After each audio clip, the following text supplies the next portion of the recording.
അങ്ങനെ ഏറെക്കാലമായി താങ്കളെ കാണുവാൻ I wanted to get a touch with you for many years.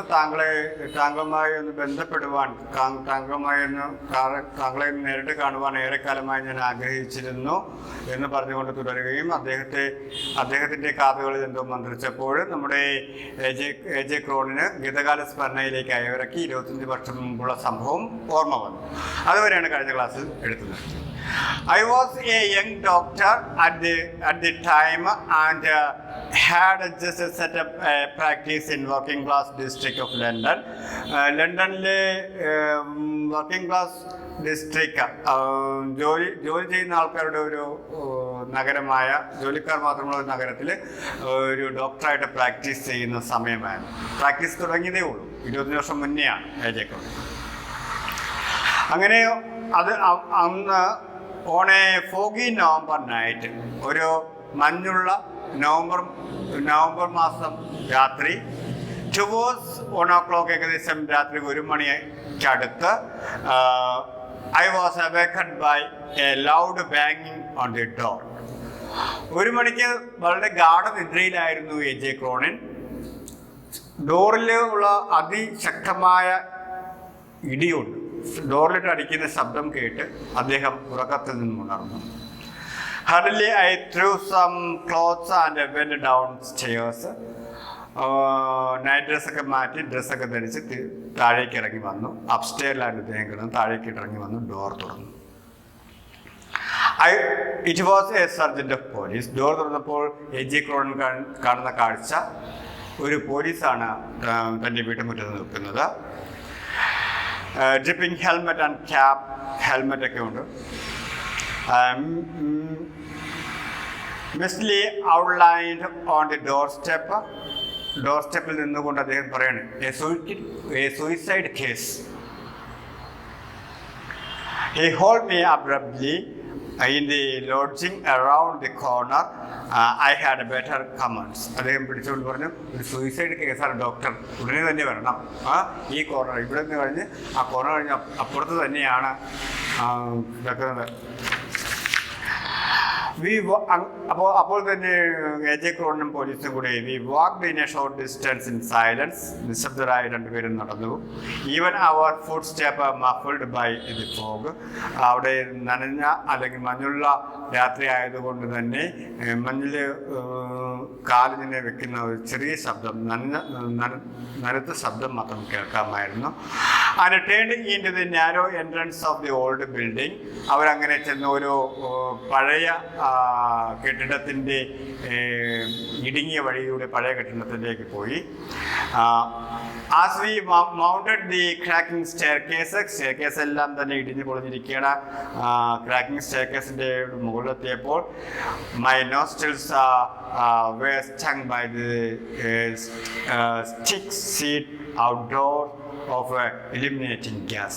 Gas തുറന്നു വിട്ടതിൻ്റെ ശക്തമായ പുക, ആ സ്മെല്ല് ഇദ്ദേഹത്തിൻ്റെ മൂക്കിലേക്ക് ഇരച്ച് കയറി ആരുടെ എ ജെ ക്രോണിൻ്റെ. On the upper story, the agitated landlady showed us to bear a little attic were stretched on the narrow bed lay on the body of the young man. അപ്പോൾ അവരും അവിടെ നിന്ന് മുകളിലേക്ക് എത്തിയപ്പോൾ ആ ലാൻഡ് ലേഡി, ഈ old ബിൽഡിങ്ങിൻ്റെ ഉടമസ്ഥയായ ആ ലേഡി വളരെ സംഭ്രമരായി നിൽക്കുകയാണ്, വളരെയധികം ടെൻഷൻ അടിച്ച് നിൽക്കുകയാണ്. അവർ ആ കട്ടിലിൽ കിടക്കുന്ന, ആത്മഹത്യാ ശ്രമം നടത്തിയ കട്ടിലിൽ കിടക്കുന്ന യുവാവിനെ കാണിച്ചു കൊടുത്തു. നോക്കിയപ്പോൾ മേജക്രോൺ നോക്കിയപ്പോൾ body of A young man, ഒരു യുവാവിൻ്റെ ശരീരമാണ്. ഇന്നത്തെ ഏകദേശം മരിച്ചു എന്ന് കരുതുന്നു. അങ്ങനെ കിടക്കുകയാണ്, ഒന്നും ശ്വാസമൊന്നുമില്ലാതെ. ആൾക്ക് അപ്പാരൻ്റ്ലി ലൈഫ്ലെസ്, ഏകദേശം കഴിഞ്ഞു, ജീവനൊന്നുമില്ല. There remained the barest chance that the youth was not quite beyond recall. ജീവിതത്തിലേക്ക് തിരിച്ചു വരുവാനുള്ള, അതായത് ജീവൻ തിരിച്ചു കിട്ടുവാനുള്ള രീതിയൊന്നുമില്ല, ഏകദേശം മരിച്ചു എന്ന് ഉറപ്പിക്കാം. വിത്ത് ദി സർജൻ ഹെൽപ്പ്, ആ പോലീസുകാരൻ്റെ സഹായത്തോടെ I began to work the resuscitation process. അപ്പോൾ ജീവൻ തിരിച്ച് കിട്ടുവാനുള്ള ആ പ്രോസസ്സ്, നെഞ്ചിലൊക്കെ ഇടിക്കാനും തിരിച്ച് ആ പ്രോസസ്സെല്ലാം ചെയ്തു നോക്കി. For an entire hour we labored without success. ഏകദേശം 1 മണിക്കൂറോളം പ്രയത്നിച്ചു, ഡോക്ടറും പോലീസും കൂടി അവരുടെ ജീവൻ രക്ഷിക്കുന്നതിന് വേണ്ടി. പക്ഷേ സക്സസ് ആയോ? അത് വിജയിച്ചില്ല. Despite of our strenuous exertion, it appeared useless. ഏകദേശം 1 മണിക്കൂറോളം അവരുടെ നിരന്തര പരിശ്രമം, ഇവൻ്റെ ജീവൻ തിരിച്ചു കിട്ടുവാനുള്ള നിരന്തര പരിശ്രമം യൂസ്ലെസ് ആണെന്ന് മനസ്സിലാക്കി, ഉപയോഗശൂന്യമായി. Then we as we were about to give up completely, അങ്ങനെ ആ പരിശ്രമം ഏകദേശം പൂർണ്ണമായി ഉപേക്ഷിക്കുവാൻ തീരുമാനിച്ച ആ സമയത്ത് exhausted there broke from the patient a shout. അങ്ങനെ ആ ഉദ്യമം ഉപേക്ഷിക്കുവാൻ ശ്രമിച്ച ആ സമയത്ത് ഒരു ഷാലോ കൺവൾസീവ് ഗ്യാസ്, അവനൊരു ദീർഘശ്വാസമെടുത്തു. അത്രയും നേരം ഇവർ നെഞ്ചിൽ അടിക്കുകയും ഇടിക്കുകയും എല്ലാം ചെയ്തതിന് ശേഷവും തിരിച്ച് അവനെ ജീവിതത്തിലേക്ക് തിരിച്ചു കൊണ്ടുപോകാൻ ശ്രമിച്ചപ്പോഴൊന്നും എല്ലായ്പ്പോഴും പരാജയപ്പെട്ടു. അവരുപേക്ഷിക്കുവാൻ തയ്യാറായ നിമിഷം അവൻ ഒരു നിശ്വാസം എടുക്കുകയാണ്. അപ്പോൾ അവരിൽ പ്രതീക്ഷ വർദ്ധിക്കുകയും പിന്നെ ഹാഫ് ആൻ അവർ റീഡബിൾഡ് എഫേർട്ട്, അരമണിക്കൂർ കൊണ്ട് അവർ റീഡബിൾ ചെയ്തു അവരുടെ എഫേർട്ട്, പ്രയത്നം നേരത്തെ ചെയ്തതിൻ്റെ ഡബിൾ പ്രയത്നത്തോടു കൂടി കാര്യങ്ങളെല്ലാം ചെയ്തു അവനെ ജീവിതത്തിലേക്ക് തിരിച്ചു കൊണ്ടുവന്നു. We had youth sitting up. അങ്ങനെ അരമണിക്കൂറിന് ശേഷം ആ യുവാവ് എന്ത് ചെയ്തു? ഒന്ന് ഇരിക്കുവാനുള്ള ശ്രമം. അവന് നേരെ ജീവൻ തിരിച്ചു കിട്ടി, ഇപ്പോൾ ശ്വാസം എടുക്കുന്നുണ്ട്. അവനൊന്ന് നേരെ ഇരിക്കുവാനുള്ള പൊസിഷനിലായി. ഗേസിങ് ആറ്റ് ദാറ്റ്സ്, അവ ഇരുന്നുകൊണ്ട് നമ്മൾ തുറച്ചു നോക്കുകയാണ്. എന്താണെന്ന് അറിയാതെ ജീവൻ തിരിച്ചു കിട്ടിയവൻ്റെ ഒരു തുറച്ചു നോട്ടമാണത്. Slowly he seemed to be realizing the horror of his situation. അങ്ങനെ പതിയെ അവൻ ആ സിറ്റുവേഷനിലേക്ക് പൊരുത്തപ്പെട്ടു. As he regained his strength, അങ്ങനെ അവൻ്റെ ശക്തിയെല്ലാം തിരിച്ചു കിട്ടിയതിന് ശേഷം he told us his story. അവൻ്റെ കഥ നമ്മോട് പറഞ്ഞു. അങ്ങനെ ജീവിതത്തിലേക്ക് തിരിച്ചു വന്നു. അരമണിക്കൂർ കൊണ്ട് അവൻ വളരെയധികം പരിശ്രമിച്ച് അവനെ ജീവിതത്തിലേക്ക് തിരിച്ചു കൊണ്ടുവന്നു. അവനെ നേരെ അവിടെ ഇരുത്തി കുറച്ചൊക്കെ കഴിഞ്ഞപ്പോൾ അവൻ റിലാക്സ്ഡായി അവൻ്റെ കഥ പറയുകയാണ്. His parents were died. അവൻ്റെ അമ്മയും അച്ഛനും മരിച്ചു. An uncle had found him a position as a clerk in London Solicitor's office. അപ്പോൾ അവൻ ആകെയുള്ളൊരു മാമനാണ്. അപ്പോൾ അവൻ്റെ മാമൻ അവിടെയുള്ള ഒരു വക്കീലിൻ്റെ ഗുമസ്തനായിട്ട് അവനെ നിയമിച്ചു. അവിടെ ഒരു ഗുമസ്ത പണിക്ക് വേണ്ടി ഒരു വക്കീലിൻ്റെ ഗുമസ്തനായിട്ട് അവിടെ കൊണ്ടാക്കി പണിയിപ്പിച്ചു. He had been the city only 6 months. ഈ നഗരത്തിൽ വന്നിട്ട് ഏകദേശം 6 മാസം മാത്രമേ ആയിട്ടുള്ളൂ ഈ യുവാവ്. അതുകൊണ്ട് തന്നെ അവന് കമ്പനികളൊന്നും തന്നെ ഇല്ലായിരുന്നു. അട്ടർലി ഫ്രണ്ട്സ്ലെസ്, കൂട്ടുകാരും തന്നെ ഇല്ല. അങ്ങനെ കൂട്ടുകാരില്ലാത്തപ്പോൾ എന്തായിരുന്നു? He had fallen the victims to the loose society of the streets, had made bad companions like a young force. അപ്പോൾ നമുക്ക് നല്ല കമ്പനികളൊന്നും തന്നെ ഇല്ല. ഒരു പ്രത്യേക നഗരത്തിലേക്ക് അകപ്പെടുമ്പോൾ നിങ്ങളിപ്പോൾ ഇവിടെ ജീവിക്കുന്നു, നാളെ പ്രസിഡന്റിന് വേറെ സ്ഥലത്ത് പോകുന്നു, പല കമ്പനികളിലും അകപ്പെടാനുള്ള സാധ്യതയുണ്ട്. നല്ല കമ്പനികളൊന്നും കിട്ടിയില്ല എങ്കിൽ പല അഴുക്ക കമ്പനികളിലൊക്കെ ചെന്ന് പെട്ട് കഴിഞ്ഞാൽ നിങ്ങളുടെ ജീവിതം പാഴായി പോകും. അതുപോലെ പെട്ടെന്ന് തന്നെ അഴുക്ക കമ്പനിയിലേക്ക് ചെന്ന് പെടുകയും അവൻ പല ദുശീലങ്ങൾ തുടങ്ങുകയും ചെയ്തു. Eager to taste the pleasure of the beyond his meals. അങ്ങനെ അവൻ്റെ വരവിന് മുകളിലായി ചിലവ്.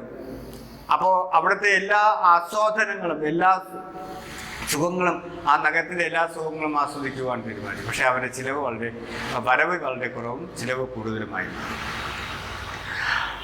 And he began to bet on horses. അങ്ങനെ കുതിരപ്പന്തയത്തിലൊക്കെ ബെറ്റ് വയ്ക്കാൻ തുടങ്ങി. അതിൽ പൈസ എല്ലാം പോയി. Soon he had lost all his small savings. അവൻ്റെ ചെറിയ സമ്പാദ്യങ്ങളെല്ലാം പന്തയത്തിൽ വെച്ച് ഹോഴ്സ് ബെറ്റിലൊക്കെ വെച്ച് എല്ലാം നഷ്ടപ്പെട്ടു. He had pledged his belongings and owed his bookmaker's distress amount. അങ്ങനെ അവൻ്റെ കയ്യിലുണ്ടായിരുന്ന എല്ലാ സാധനങ്ങളും പണയം വെച്ച് ബാക്കിയുള്ളവരിൽ കടം പേടിച്ചു തുടങ്ങി.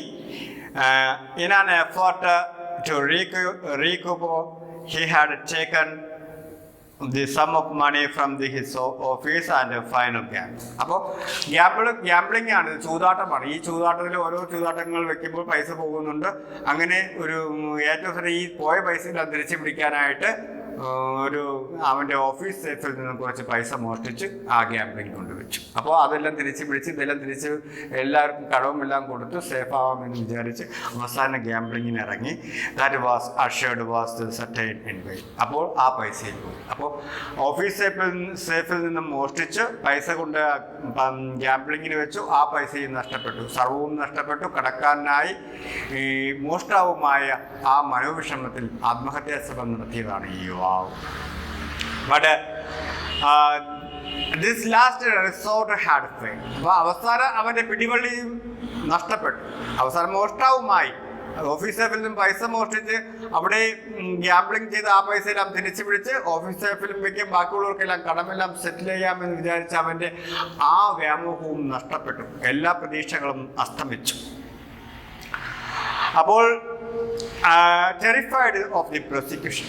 അപ്പോൾ ഈ ഓഫീസ് സേഫിൽ മോഷ്ടാവെന്ന് പറയുന്നത് പോലീസ് പിടിച്ചവനെ വിചാരണ ചെയ്യുമെന്നുള്ള ഭയം അവനിൽ വല്ലാതെ ഗ്രസിച്ചു. That must follow sick at heart, sunk in despair. He had shut himself in his room and turned on. അപ്പോൾ വല്ലാതെ നിരാശ വല്ലാതെ കൊണ്ടു. ഇനി നാളേക്ക് പോലീസ് എത്തും, പോലീസ് തന്നെ വിചാരണ ചെയ്യും, കോടതി തന്നെ ശിക്ഷിക്കും, താനൊരു ക്രിമിനലാവും, താനൊരു കുറ്റവാളിയാവും എന്നുള്ള പരോക്ഷമത്താൽ അവിടുത്തെ ഗ്യാസ് എല്ലാം തുറന്നു വിട്ട് അവിടെ ആത്മഹത്യ ശ്രമം. A long bar of silence. ഇത് ഇത്രയുമായിരുന്നു സംഭവം. അവനവൻ്റെ കഥ പറഞ്ഞു. ഈ കഥ ആരത്തൊക്കെയാണ് പറയുന്നത്? നമ്മുടെ AJ ക്രോണിൻ, സർജൻ്റായ പോലീസ്, ലാൻഡ് ലേഡി, 3 പേരിട്ടാണ് പറയുന്നത്. അപ്പോൾ എല്ലാവരും ഈ കഥ കേട്ട് നിശബ്ദരായി നിന്നു. Trapped into little attic when he concluded his halting confession. അവൻ്റെ കുറ്റസമ്മതം കേട്ട് എല്ലാവരും അവനോട് വല്ലാതെ സോഫ്റ്റ് കോൺ ഉണ്ടായി, സിമ്പതി ഉണ്ടായി. Then Jeffy the surgeon asked how much he had stolen. നമ്മുടെ പോലീസ് ചോദിച്ചു, നീ എത്ര രൂപയാ ആ ഓഫീസ് സേഫിൽ നിന്ന് മോഷ്ടിച്ചത്? 7 pounds and 10 shillings. 7 പൗണ്ടും 10 ഷില്ലിങ്ങുമാണ് മോഷ്ടിച്ചതെന്ന് പറഞ്ഞു. The answer sound pitiful. വളരെ ദയനീയമായിട്ട് അവൻ പറഞ്ഞു 7 ഷില്ലിങ്ങും 10 പൗണ്ടും 7 ഷില്ലിങ്ങും എന്ന് പറഞ്ഞു. 7 പൗണ്ടും 10 ഷില്ലിങ് എന്ന് പറഞ്ഞു. For this paltry sum he had almost thrown away his life.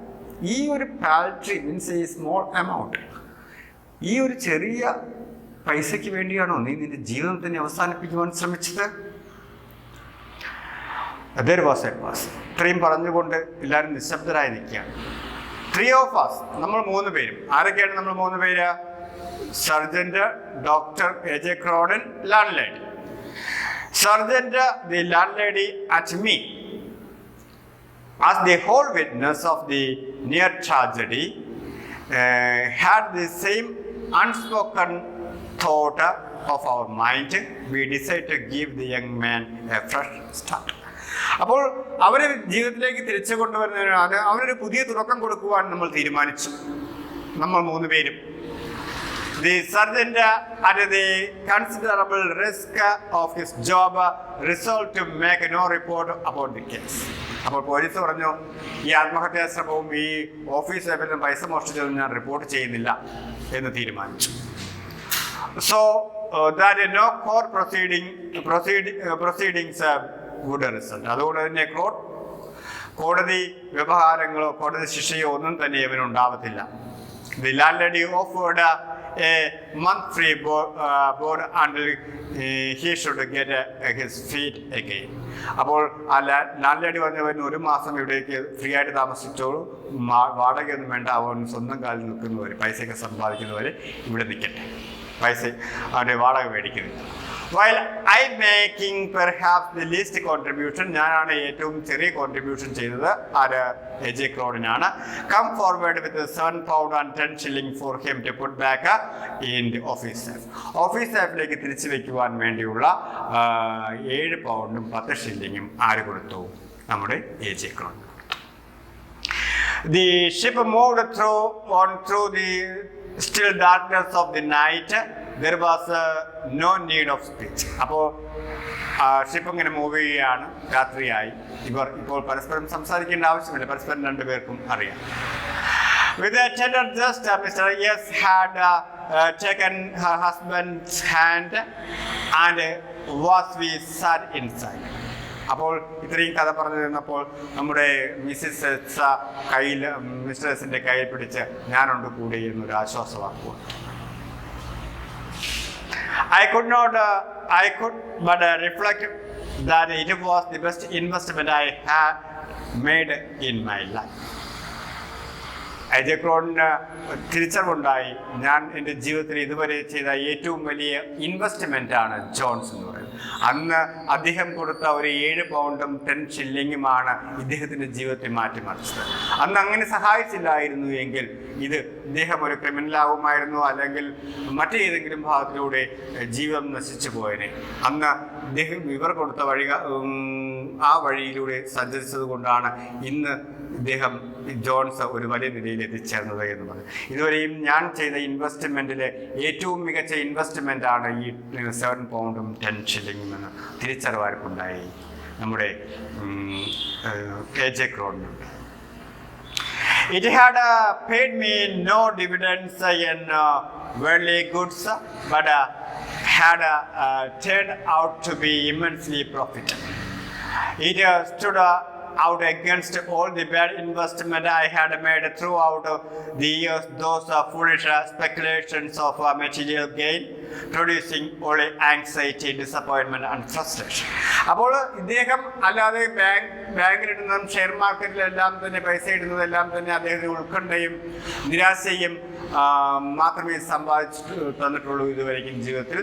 ഇദ്ദേഹം നൽകിയ ഈ £7 10 shilling എന്ന് പറയുന്ന ഈ ഇൻവെസ്റ്റ്മെൻ്റ് ആണ് അദ്ദേഹം ജീവിതത്തിൽ ചെയ്ത ഏറ്റവും മികച്ച ഇൻവെസ്റ്റ്മെൻറ്റ് എന്ന് പറഞ്ഞത് കൊണ്ട് നിർത്തുന്നു. ആ ഇൻവെസ്റ്റ്മെൻറ്റിലൂടെ അദ്ദേഹം നൽകിയത് ഒരു പൊതുജീവനാണ്. അങ്ങനെ ആ ഒരു പൊതുജീവൻ അവനെ നൽകിയതോടുകൂടി അവനെ സമൂഹത്തിലേക്ക് നല്ലതാക്കി തീർത്തതോടുകൂടി അവനെ ഒരു സമൂഹത്തെ തന്നെ മാറ്റിമറിക്കുവാനുള്ള പുറപ്പാടിലേക്ക് കൊണ്ടുവന്നു. So it is the best investment the AJ ക്രോൺ ever made എന്ന് പറയുന്ന ഇതിൻ്റെ ക്യാപ്ഷൻ തന്നെ വളരെയധികം ആപ്റ്റാണ്. ഇത്രയും പറഞ്ഞുകൊണ്ട് നമുക്ക്